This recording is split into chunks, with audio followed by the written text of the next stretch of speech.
Hello and welcome back to HEMAFightBreakdowns, although now it's starting to feel like the Sam Riles fan channel, because once again we are going to be covering a fight by Sam Riles at Donnybrook 2024 where he won gold, as he has done quite a few times recently.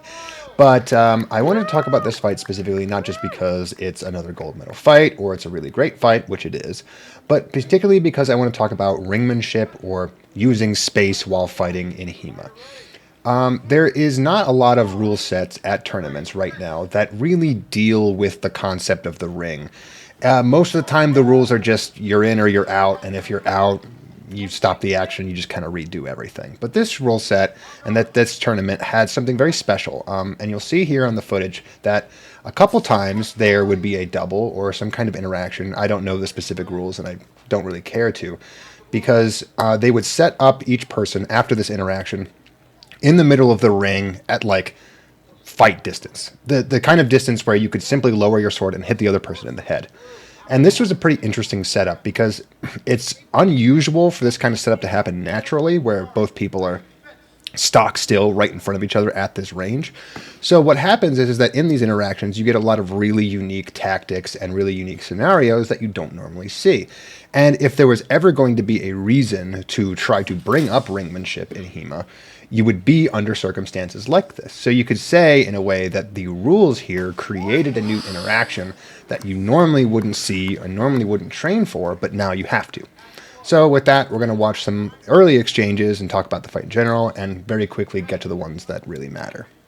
So our first exchange is a pretty simple one, and apologies in advance for the camera distance and footage. This is the only thing I could have of the gold medal match. Unfortunately, Donnybrook has not uploaded anything of their own, so this is what we got. But we see a pretty classic interaction with a one-handed thrust from fighter on the right. He throws it down low and manages to get Sam in the belly. Sam, for his credit, was standing up in a high guard, which means his response was pretty obvious. He tries to suck in his gut, doesn't quite get it far enough away, still gets stabbed, and then delivers a nice blow to the top of fighter on the right's head. Now, in any other circumstance, this would just be a double and it'd be over, and it wouldn't really be worth talking about. However, because of this particular rule set, what happens is very interesting. Because this was a double, both fencers now have to go to the middle of the ring, and they have to start fencing from a very peculiar position. So here's the situation that comes down. It looks like both fighters are basically about 2 feet away. They are forced to enter a middle bind right between the two of them, and they are waiting basically for the director to count down to say fence, for which point they can go. And the interesting thing about this situation is that it's not something that would naturally arise, as I said before, but also because there are a number of tactics you could use, but that you don't know for sure are going to work for you because of the other tactics the opponent might use. And you end up in a kind of rock, paper, scissors situation, where rock is throwing a direct cut to the head. You know that if they pick something that doesn't deal with that, you're going to be able to hit them. If you both pick rock, you're both probably going to be able to land no problem. So what most people would do then is throw a kind of paper action, a parry, a really hard parry that tries to deflect out any hard shot to your own head. But then there's another counter to that, and that is pulling off, as you see fencer on the right do here, and throw a shot to an extraneous point where you can't really parry, like the leg. The reason this would counter a parry so well and paper is because if you waste your time trying to throw a hard parry in the bind, you'll probably lose yourself that crucial half second that it takes for your opponent to back up out of range, hit you in the leg, and then give you a really short amount of time and now a longer distance to try to throw a counter head cut of your own, which probably doesn't have a great chance of landing because they will have opened up the distance.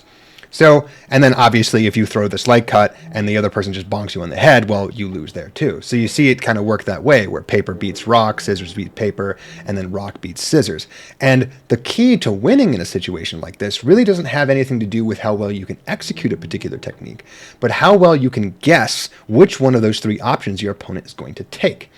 As we see here, Sam chose a kind of scissors, and while rock versus rock might end in a double, a scissors versus a scissors in this particular case ends in nothing happening at all, which is why it might be one of the better options to pick, because at the very least, if you do end up matching paper to paper or scissors to scissors, you don't really end up dying, but if you end up rock to rock, well, then you got a real serious issue. So for this next clip, we have another instance where we start off in this exact same position, but we see two other options chosen. What we see from Sam on the left here is that he throws a strong shield house straight down the line and attempts to hit the head of Fighter on the right. Fighter on the right throws up a very hard cron parry, which does successfully, although only barely, manage to keep him safe, at which point both fighters separate and the fight continues. And the reason I want to point this out is because despite the fact that I talked about ringmanship here at the beginning, we haven't actually seen any of that yet. Because, as I said before, this kind of interaction isn't something that you can necessarily force your opponent into outside of the rules. There's not really any scenario where you can somehow trick your opponent into walking to be about 2 feet away from you and then not have them have already attacked. So it's not really great tactically, but what it is great for demonstrating is knowledge of when you are too close and what kinds of techniques you throw from there, knowing that you are trying to land something, threaten something, parry something, and leave all at the same time. And that's where I think this particular kind of shield how, or maybe you could call it a cron how, works so well for Sam. As you watch the footage again, what you see is Sam basically dropping his short edge point along the line of his opponent's sword. And this is an important factor because the particular kind of parry that you would do to try to stop something like this comes in two factors. One is a straight up cron parry, as we see Fighter on the right do. But this is very, very difficult to pull off because of how far you have to travel with your crossguard to get it above your headline. Sam is able to dip his point down a little bit, which means that the angle your cross has to take and the height it has to be at to keep you safe is even more significantly higher than it would normally be. But the other way to defend against this is to windshield wiper off to one side. But this is a little bit problematic because it doesn't really allow you to throw a really effective counter shot. If you imagine that from this scenario, Fighter on the right had simply levered his blade in a crooked fashion on top of Sam's and pushed him off to his left side, he would have ended up in a situation where he was safe from getting hit, for sure, but he wouldn't have been able to really send his short edge or any edge straight back into Sam's head because both of the swords would be so bound up with each other and the crossguards would be pointing vertical, meaning that they'd both be kind of acting like bucklers shielding each other's faces. And the reason I want to point this out is because this is where the kind of ringmanship comes into play, because knowing that the situation you're in is one in which these options are the only available to you, and then selecting an option that tries to split the difference between a couple of different ideas is, in effect, a real better application of distance and timing than it is a specific technique. This shield how that Sam throws isn't really special in any way, but it's made special by the fact that he understood the distance and timing that he was being placed at and used it effectively to not only throw an effective technique that could have hit his opponent, but to then get out back to a normal situation where he's more comfortable, where he can continue defense normally. So to change topics a little bit, another factor of ringmanship is understanding obviously where the bounds of the ring are, and also understanding what rules, whether there are or not, exist to restrict the bounds of the game so that you can play to them. And what we see here in this exchange is another pretty common use case of ringmanship to try to make sure that you are safe in a way that's a little bit gamey, but also important to understand when it comes to the rules of a tournament. Now, I don't know whether or not this tournament had any rules regarding ring outs besides the fact that it would just reset the situation, but what matters here is that we see Fighter on the right taking a very interesting position and seemingly very much on purpose, given that they will walk towards their left side straight to the edge of the ring and basically engage Sam in a very linear fashion. And this is something that you see sometimes in Olympic fencing, where despite the fact that they only have a strip of space to work with vertically or horizontally, they will still try to utilize these angles a little bit to try to make sure that they have something somewhat advantageous. And I think it's ironic that in a right-handed versus right-handed matchup, what we see here is an instance where this right-handed person from Fighter on the right is moving toward their left side, which means that they are essentially taking away Sam's ability to circle to his right.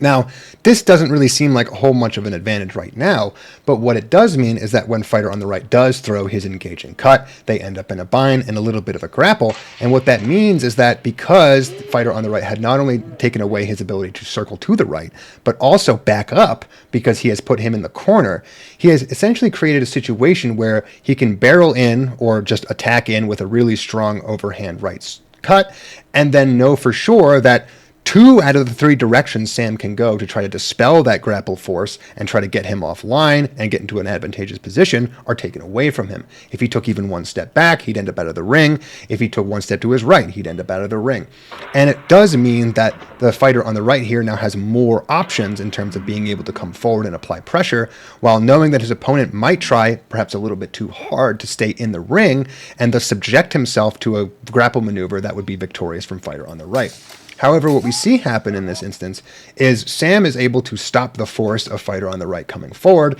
and starts to push him towards his right, the fighter on the right's left, meaning that he is trying to push him out of the ring in order to be safe. And this is a thing that I talk about sometimes, where grappling is oftentimes not always a place you want to go if you want to win, but very commonly a place you want to go if you want to not get hit. Because when you're that close, it's really, really hard to hit somebody with a sword, especially one that goes out that much further than your arm, like a longsword.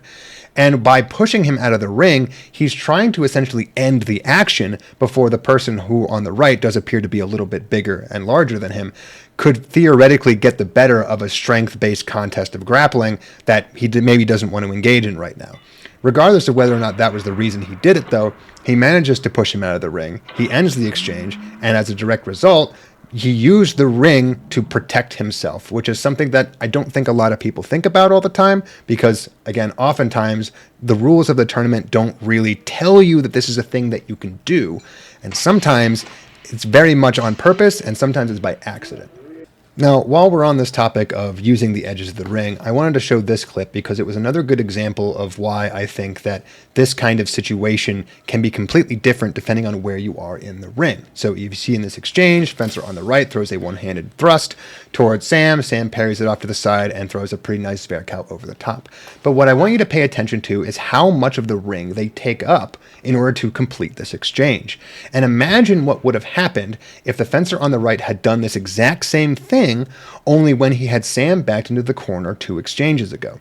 It would have been an entirely different situation because Sam, as you see here, not only needed his ability to back up in order to not get hit by the one-handed thrust, but also his ability to circle to his right in order to get far enough offline so that he could throw his right Sverkow to the head of his opponent. His opponent also, as you saw after his one-handed thrust was deflected, went in for the grapple. But because Sam had all this runway to clear, he wasn't able to chase him down fast enough before he could stuff the Sverkow that inevitably hit him in the head. If he had been in a situation like before, where Sam didn't have this places to go, he probably would have been much more successful. And this is, again, another great application of ringmanship, where if you're paying attention to where you have your opponent, you might have opened up new options for yourself. Not necessarily in such a way that they're guaranteed to land, but that you're probably much more likely to be able to pull them off safely without getting hit in an afterblow.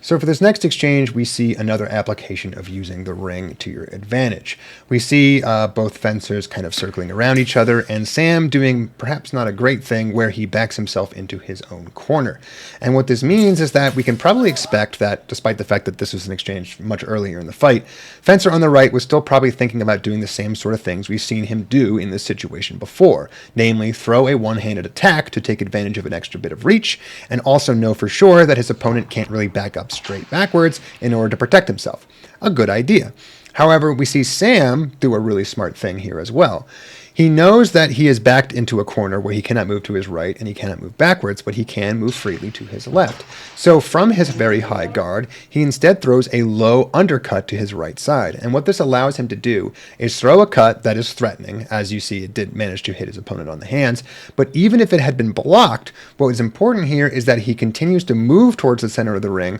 with his hanging guard on his right side.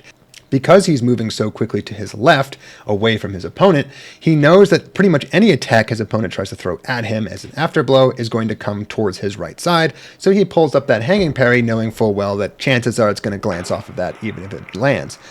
But at the same time, the fencer on the right, who has now been moved to the fencer on the left, is in a situation where even if that hand shot had not landed, he has now actually effectively been backed into a corner because he was so far over to his left side on that side of the ring that when Sam manages to get all the way back to the center, he would have been in the situation instead where he could not back up, and he maybe would have had to be more aggressive in order to get out of that situation once again. So what we see here is a kind of thing that I talked about earlier, where knowing where you are in the ring can tell you what kinds of options might be safer or more,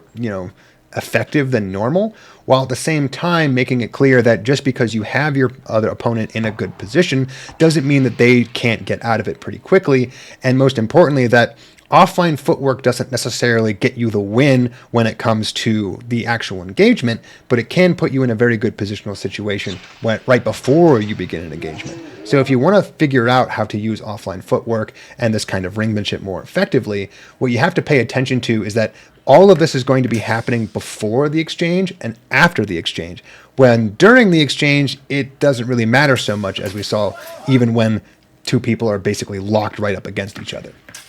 But if you think I'm full of it and you want to leave an angry comment, feel free to do so below, and I will see you on Thursday.